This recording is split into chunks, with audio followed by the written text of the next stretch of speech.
शहीदों की चिताओं पर लगेंगे हर वर्ष मेले। शहीदों की चिताओं पर लगेंगे हर बरस मेले। वतन पे मिटने वालों का यही बाकी निशान होगा। जी हाँ बच्चों, नमस्ते। मैं आशुतोष अपने YouTube चैनल पर आप सभी का फिर से स्वागत करता हूँ। बच्चों, आज हम लोग बात करेंगे एक ऐसे क्रांतिकारी की जो भारतीय स्वतंत्रता आंदोलन के क्रांतिकारी धारा के एक प्रमुख सेनानी थे, राम प्रसाद बिस्मिल, जिन्हें 30 वर्ष की आयु में, मात्र 30 वर्ष की आयु में ब्रिटिश सरकार ने फांसी दे दी। 2 षड्यंत्र, बड़े बड़े मैनपुरी षड्यंत्र और काकोरी ट्रेन डकैती कांड जैसी कई घटनाओं में शामिल थे और वह हिंदुस्तान रिपब्लिकन एसोसिएशन के सदस्य भी थे और फाउंडर भी थे, मतलब उसके संस्थापक भी थे। राम प्रसाद बिस्मिल एक कवि थे, वह एक शायर थे, वह एक अनुवादक थे और वह एक बहुभाषी भी थे, वह एक इतिहासकार थे, वह एक साहित्यकार भी थे। बिस्मिल उनका उर्दू उपनाम था, जिसका हिंदी में मतलब होता है जो अंदर से चोट खाया हुआ हो, जो अंदर से आहत हो। बिस्मिल के अलावा उन्होंने कई अन्य उपनाम से भी लिखा, जैसे कि राम, जैसे कि अज्ञात, राम और अज्ञात और बिस्मिल, इन 3 उपनामों से वह लिखा करते थे। लेख और कविताएं लिखते रहते थे। राम प्रसाद बिस्मिल जी का जन्म उत्तर प्रदेश के शाहजहांपुर में 11 जून 1897 ईस्वी में हुआ था और मात्र 30 वर्ष की आयु में 19 दिसंबर 1927 को उन्हें फांसी दे दी गई। वह आज का दिन है, आज के दिन उन्हें नमन करना चाहिए, हमें उन्हें याद करना चाहिए, उनके प्रति हमें कृतज्ञता भी व्यक्त करना चाहिए। उनकी माता का नाम फूलमती देवी और उनके पिताजी का नाम मुरलीधर था। जब वह 19 साल के थे तो 1916 ईस्वी में उन्होंने क्रांतिकारी रास्ता है उसमें कदम रखा था।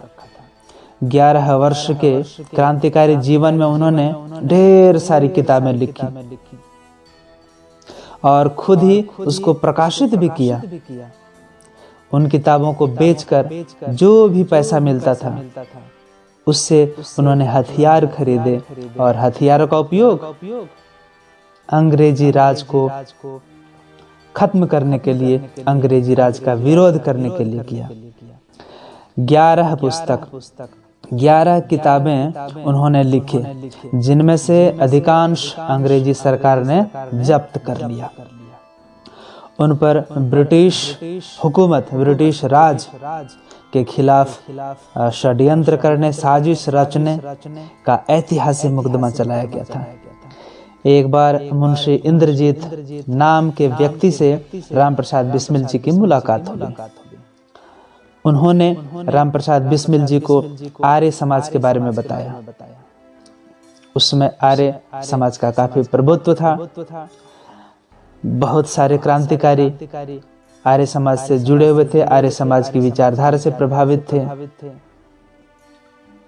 और स्वामी दयानंद सरस्वती जी की लिखी जो किताब है, मौका मिले तो आप भी पढ़ें, सत्यार्थ प्रकाश, उसे पढ़ने को दिया, पढ़ने को मिला। सत्यार्थ प्रकाश पढ़ने के बाद राम प्रसाद बिस्मिल जी के जीवन में जबरदस्त आश्चर्यजनक बदलाव आया और राम प्रसाद बिस्मिल जी जब गवर्नमेंट स्कूल शाहजहांपुर में 8वीं क्लास में पढ़ते थे, उसी समय स्वामी सोमदेव जी का आगमन हुआ, जो कि संबंध रखते थे आर्य समाज से। मुंशी इंद्रजीत ने राम प्रसाद बिस्मिल जी को स्वामी जी की सेवा में लगा दिया एक तरफ सत्यार्थ प्रकाश का गंभीर अध्ययन किया और दूसरी तरफ स्वामी सोमदेव के साथ पॉलिटिकल मैटर्स पर, मतलब राजनीतिक विषयों पर खुलकर चर्चा की। उस पर काफी बहस तर्क वगैरह किया। इसके बाद तर्क करने से, बहस करने से, चर्चा करने से क्या होता है, हमारे मन की गांठें, हमारे मन में जो कोई चीज़ हमने जो बांध करके रख ली है कि यही होना चाहिए, दूसरा कुछ नहीं हो सकता, ये सारी चीज़ें परतें खुलती जाती हैं और हमारी बुद्धि बढ़ती है, हमारा विवेक बढ़ता है। इसके बाद उनके मन में देश प्रेम की जबरदस्त भावना जाग गई। 1916 ईस्वी के कांग्रेस अधिवेशन में, आप जानते हैं, उसमें इंडियन नेशनल कांग्रेस पार्टी, जिसकी स्थापना एओ ह्यूम की अगुवाई में हुए थे और 1885 ईस्वी में हुए थे। तो कांग्रेस का अधिवेशन जो है वह उसके स्वागता अध्यक्ष जो हुआ करते थे वो पंडित जगत नारायण थे। उनके आदेश की धज्जियां उड़ाते हुए राम प्रसाद बिस्मिल ने जब लोकमान्य बाल गंगाधर तिलक, आपने नाम सुना होगा लाल बाल पाल, तो एक हैं लाला लाजपत राय और दूसरा विपिन चंद्र पाल और तीसरे बाल गंगाधर तिलक। तो जब लोकमान्य बाल गंगाधर तिलक की पूरे लखनऊ शहर में शोभा यात्रा निकाली तो सभी नवयुवकों का ध्यान उनकी तरफ गया। 1916 में ही एक पुस्तक प्रकाशित हुई, अमेरिका की स्वतंत्रता का इतिहास। इसके बारे में उन्होंने अपनी आत्मकथा में भी लिखा है। हालांकि यह पुस्तक जैसे ही छपी तो इसे जब्त कर लिया अंग्रेजी सरकार ने। जब बाद में काकोरी कांड का अभियोग चला, मैं बताऊंगा काकोरी कांड के बारे में, तो साक्ष्य के रूप में, मतलब प्रमाण प्रूफ के रूप में यही पुस्तक जो है उसको पेश किया गया था। यह पुस्तक संपादित करके सरफरोशी की तमन्ना नाम के ग्रंथावली में संकलित किया जा चुका है। उन्होंने एक संगठन खड़ा किया, मातृवेदी। धन जमा करने के उद्देश्य से राम प्रसाद बिस्मिल जी ने कई डकैतियां की। उन्होंने कई पुस्तकों का हिंदी में अनुवाद भी किया। उसमें से एक पुस्तक है जो अंग्रेजी में है, उसका अनुवाद किया the grand mother of Russian revolution. इस पर उनकी कई कविताएं भी हैं, जैसे स्वाधीनता की देवी कैथराइन, स्वदेशी रंग, बोल्शेविकों की करतूत। अब कोलकाता में उनकी भेंट 1920 के आसपास लाला लाजपत राय जी से हुई। लाला जी ने उनकी जब पुस्तकें देखी तो वे काफी प्रभावित हुए क्रांतिकारी विचारधारा से। गांधी जी के असहयोग आंदोलन का भी उन्होंने पूरा समर्थन किया, साथ दिया, भाग लिया और स्वयं सेवक की भूमिका भी निभाई। लेकिन 1922 में आप जानते हैं 4 फरवरी 1922 में जब चोरी चौरा कांड हुआ कि एक पुलिस थाने में आग लगा दी गई, जिसमें कई पुलिस मारे गए और गांधी जी ने बिना किसी परामर्श के असहयोग आंदोलन वापस ले लिया, तो राम प्रसाद बिस्मिल और उनके साथी गांधी जी से काफी निराश हुए, काफी खफा हुए। और यही कारण था कि कांग्रेस में 2 विचारधाराएं बन गई, एक उदारवादी जिसे लिबरल बोला जाता है और दूसरा विद्रोही जिसको रिबेलियन बोला जा सकता है। जनवरी 1923 में मोतीलाल नेहरू और देश बंधु चित्तरंजन दास जैसे धनवान लोगों ने मिलकर स्वराज पार्टी का गठन कर लिया था।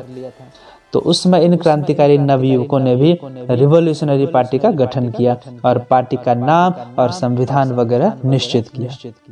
विख्यात क्रांतिकारी लाला हरदयाल विदेश में रहकर लाला हरदयाल जो हैं वो विदेश में रहकर हिंदुस्तान को आजाद कराने की रणनीति में जुटे हुए थे। राम प्रसाद बिस्मिल के संपर्क में स्वामी सोमदेव के समय से ही लाला लाजपत राय जी ने पत्र लिखकर राम प्रसाद बिस्मिल को सचिंद्र सान्याल और यदु गोपाल मुखर्जी से मिलकर नई पार्टी का संविधान तैयार करने की सलाह दी। लाला जी की सलाह मानकर राम प्रसाद बिस्मिल इलाहाबाद गए और सचिंद्रनाथ सान्याल के घर पर पार्टी का संविधान तैयार हो गया। यह जो नई पार्टी बनी इसका संक्षेप है HRA, हिंदुस्तान रिपब्लिक एसोसिएशन। बाद में जब इस संगठन से भगत सिंह जैसे लोग जुड़े तब इसका तब इस संगठन का नाम हो गया था Hindustan socialist Republican association, HSRA। ठीक है। तो हिंदुस्तान रिपब्लिकन एसोसिएशन 3 अक्टूबर 1924 को इस पार्टी की एक गुप्त बैठक हुई कानपुर में, जिसमें सचिंद्रनाथ सान्याल, योगेश चंद्र चटर्जी, राम प्रसाद बिस्मिल जैसे बड़े बड़े दिग्गज क्रांतिकारी शामिल हुए। इसी बैठक में पार्टी के नेतृत्व ने निर्णय लिया और इसका नेतृत्व जो है वो बिस्मिल जी को सौंपकर सचिंद्रनाथ सान्याल और योगेश चंद्र चटर्जी बंगाल चले गए और पार्टी के लिए फंड जमा करने के लिए, चंदा जमा करने के लिए जो कठिनाई हो रही थी उसको आयरलैंड में भी क्रांतिकारी जो तरीका अपनाया करते थे वही तरीका उन्होंने भारत में भी अपनाया। वह पढ़ते इसलिए थे ताकि जानकारी, ताकि बुद्धि विवेक उनका बढ़े, वो लोग प्रेरणा ले सकें। और पार्टी की ओर से पहली डकैती 25 दिसंबर 1924 की रात में बमरौली में इसका कुशल नेतृत्व राम प्रसाद बिस्मिल जी ने किया था। इसका उल्लेख कोर्ट ऑफ अवध के फैसले में मिलता है। क्रांतिकारी पार्टी की ओर से 1 जनवरी 1925 को किसी गुमनाम जगत से प्रकाशित 28 से 31 जनवरी 1925 के बीच पूरे हिंदुस्तान के सभी खास जगह पर पैम्पलेट द रिवॉल्यूशनरी के नाम से राम प्रसाद बिस्मिल जी ने विजय कुमार के छद्म नाम से अपने दल की विचारधारा का प्रचार प्रसार किया। शाहजहांपुर यह उत्तर प्रदेश में पड़ता है। शाहजहांपुर में 7 अगस्त 1925 को एक इमरजेंसी मीटिंग में यह निर्णय हुआ कि 9 अगस्त 1925 को शाहजहांपुर रेलवे स्टेशन से राम प्रसाद बिस्मिल के नेतृत्व में कुल 10 लोग, जिनमें अशफाक उल्लाह खान, राजेंद्र लाहिड़ी, चंद्रशेखर आजाद, सचिंद्रनाथ और मनमथनाथ गुप्त, मुकुंदी लाल, केशव चक्रवर्ती, मुरारी शर्मा, बनवारी लाल, ये सब जो थे वो सहारनपुर लखनऊ पैसेंजर रेलगाड़ी पर सवार हो गए। लखनऊ से पहले काकोरी रेलवे स्टेशन पर पहले ही गाड़ी को रोक करके गाड़ी आगे जब बढ़ी तो क्रांतिकारियों ने चेन खींचकर उसे रोक लिया और घाट के डिब्बे में सरकारी खजाने का बक्सा नीचे गिरा दिया। उसे खोलने की कोशिश की, लेकिन जब वह नहीं खुला तो अशफाक उल्लाह खान ने अपना माउजर मनमथनाथ गुप्त को पकड़ा दिया और हथौड़ा लेकर बक्सा तोड़ने में जुट गए। मनमथनाथ गुप्त ने थोड़ी उत्सुकता से माउजर का ट्रिगर दबा दिया, जिससे छोटी गोली जो है वह अहमद अली नाम के मुसाफिर को लग गई और मौके पर ही उसकी मौत हो गई। जल्दबाजी में चांदी के सिक्के और नोटों से भरे चमड़े के चादर जो चादर थी उसमें बांधकर वहां से भागने में छूट गई और जो चादर की मदद से एक एक करके धीरे धीरे क्रांतिकारी पकड़े गए और उन पर एक लंबा मुकदमा चला, जिसमें काकोरी षड्यंत्र केस के नाम से जाना जाता है। यह मजे की बात है कि यहाँ पर राम प्रसाद बिस्मिल जी ने अपना केस खुद लड़ा। कोर्ट के सामने जब बिस्मिल जी ने धारा प्रवाह अंग्रेजी में फैसले के खिलाफ अपनी वकालत खुद की, जो सरकारी वकील थे तो वो बगलें झांकने लगे। बिस्मिल की लेवल की क्षमता पर चीफ जस्टिस, उसका नाम था लुइस शॉर्ट्स, उन्होंने चीफ जस्टिस ने पूछा राम प्रसाद जी को कि mister Ram Prasad, from which university you have taken the degree of law. इसका मतलब हुआ कि राम प्रसाद, आपने किस विश्वविद्यालय से कानून की डिग्री ली है। इस पर राम प्रसाद बिस्मिल ने हंसकर कहा था, excuse me, a king maker does not require any degree. मतलब सम्राट बनाने वाले को, राजा बनाने वाले को किसी डिग्री की जरूरत नहीं होती। अदालत ने इस जवाब से चिढ़कर राम प्रसाद बिस्मिल द्वारा 18 जुलाई 1927 को स्वयं वकालत करने की अर्जी जो थी उनकी, वह खारिज कर दी। इसके बाद लिखित बहस पेश की गई। उसे पढ़कर जजों को लगा कि यह बहस जो है इतना उम्दा है, तर्क बिस्मिल ने जरूर किसी दूसरे की मदद ली है, खुद से नहीं लिखा है। लेकिन ऐसी बात नहीं थी। 16 दिसंबर 1927 को राम प्रसाद बिस्मिल ने अपनी आत्मकथा का अंतिम अध्याय लिखा और उसे पूरा करके बाहर भिजवा दिया। 18 दिसंबर 1927 को माता पिता से अंतिम मुलाकात की और सोमवार 19 दिसंबर 1927 जो कि आज का दिन है को सुबह सुबह उन्हें गोरखपुर की जेल में फांसी दे दी गई। राम प्रसाद बिस्मिल के बलिदान का समाचार सुनकर बहुत बड़ी संख्या में जनता जेल के फाटक पर जमा हो गई। जेल का द्वार बंद था, उसे बंद रखा गया था और फांसी घर के सामने वाली दीवार को तोड़कर बिस्मिल का शव उनके परिजनों को सौंप दिया गया। शव को 1.5 लाख लोगों ने जुलूस निकालकर पूरे शहर में घुमाते हुए राप्ती नदी के किनारे राजघाट पर उनका सम्मान के साथ अंतिम संस्कार किया।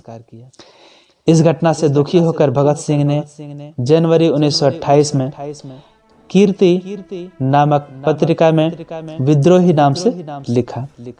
क्रांतिकारी लोग जो हैं वो छद्म नाम से, मतलब अपना ओरिजिनल वास्तविक नाम नहीं बल्कि किसी दूसरे नाम से लिखा करते थे, तो विद्रोही नाम से उन्होंने लिखा।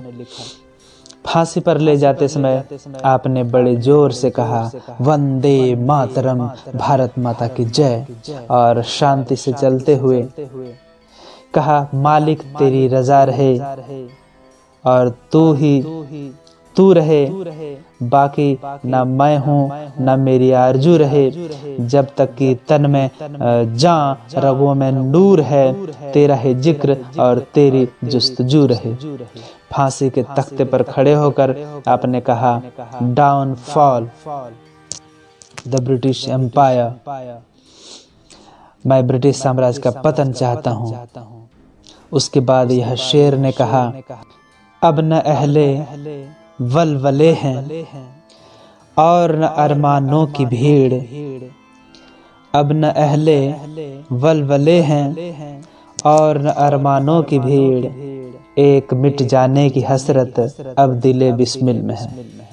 अपने लेख में महान क्रांतिकारी भगत सिंह लिखते हैं, आज वह वीर इस संसार में नहीं है, उसे अंग्रेजी सरकार ने अपना सबसे बड़ा खौफनाक दुश्मन समझा। आज इन महान क्रांतिकारियों को उग्रवादी, आतंकवादी कहकर इनके कार्य को कम करके आंका जाता है, लेकिन इन्होंने जो भी काम किया सिर्फ और सिर्फ देश की आज़ादी के लिए किया। उन्होंने डकैतियां भी की, लेकिन कोई निजी जिंदगी के लिए नहीं। उनकी डकैती जो थी वह राजनीतिक डकैती थी।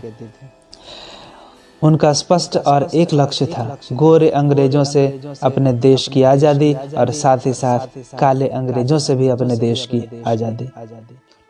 राम प्रसाद बिस्मिल की लिखी गजल पुलिस की गाड़ी में जब उन्हें ले जाया जाता था तो उसे कोरस में मिलकर ये लोग गाया करते थे, सरफरोशी की तमन्ना अब हमारे दिल में है, सरफरोशी की तमन्ना अब हमारे दिल में है, देखना है जोर कितना बाजुए कातिल में है, देखना है जोर कितना बाजुए कातिल में है। जय हिंद, जय भारत, इनकलाब जिंदाबाद।